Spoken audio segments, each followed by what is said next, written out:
こんにちは。今回は凹凸のある模様編みを紹介します。畝編みで編む模様編みです。この模様は2目で1つの模様になりますので、作り目は偶数で作ってください。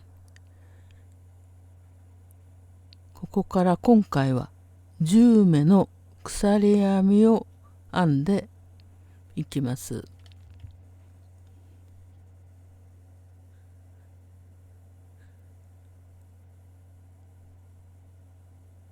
作り目の鎖編みを10目編みました。1段目の最初は細編みを編みます。立ち上がりの鎖編み1目を編んで、すぐ根元のところに細編みを1目編みます。次は中長編みを編みます。針に糸をかけて、次の鎖編みに針を入れ、少し糸を長めに引き出して、糸をかけてすべての糸を一度に引き抜いて中長編みを編みました。次は細編みを編みます。次の鎖編みに細編みを1目、次は中長編みです。針に糸をかけて次の鎖編みに針を入れ、糸をかけて引き出し、すべての糸を一度に引き抜いて中長編みを編みました。このように少し凹凸のある編み地になります。細編みと中長編みを交互に編んでいきます。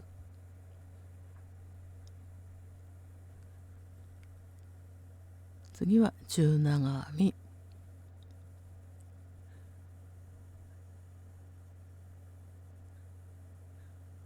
次は細編みです。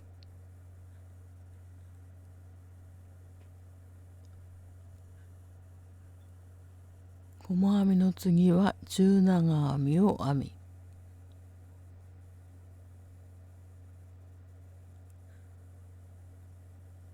次は細編みです。そして最後は中長編みを編みます。この目に中長編みを1目編んで、これで1段目ができました。次は2段目です。2段目はこの編み方を畝編みで編んでいきます。鎖編み1目で立ち上がり、編み地を裏返します。次は細編みを編みますが、細編みの畝編みを編みます。通常はこの頭の2本を拾いますが、畝編みの時は向こう側の1本の糸だけを拾って細編みを編みます。次は中長編みですが、中長編みも頭の2本ではなく向こう側の1本だけを拾って中長編みを編みます。向こう側の1本だけを拾ってここに中長編みを編みます。畝編みの中長編みです。細編みと中長編みを向こう側の糸を1本だけ拾って畝編みで編んでいきます。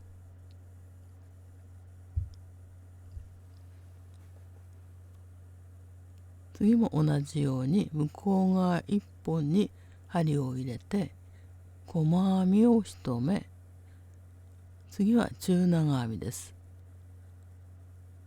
針に糸をかけて向こう側の1本だけに針を入れ、糸をかけて引き出して中長編みを編みます。細編み、中長編みの畝編みを編んでいきます。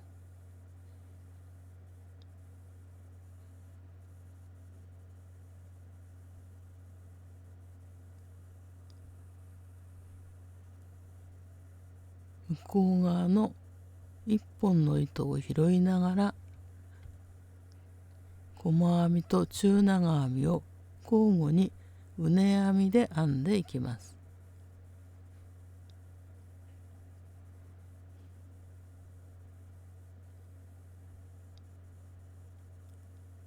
次は細編みです。そして最後は中長編みです。最初に編んだ細編みの頭の向こう側の1本だけを拾ってここに中長編みを編みます。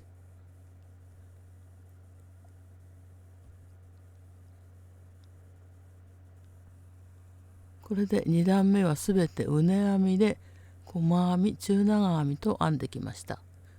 3段目からは2段目と同じ編み方をします。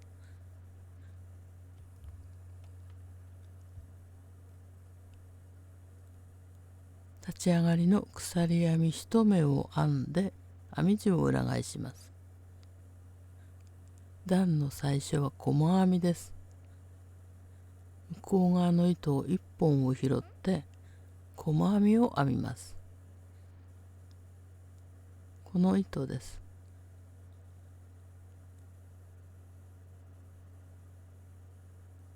向こう側の糸を拾って細編みを編み、次も向こう側の糸を拾って中長編みを編みます。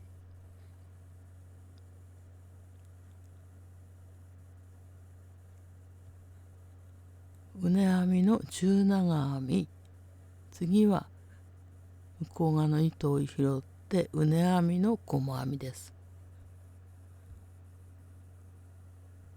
細編み中長編み、細編み中長編みとうね編みで編んでいきます。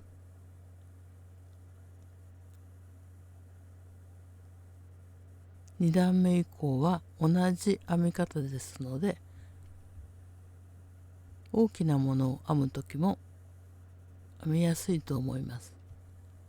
ブランケットやマフラー、バッグなどの模様にも向いている編み方だと思います。最後は中長編みです。鎖編み1目を編んで留めておきます。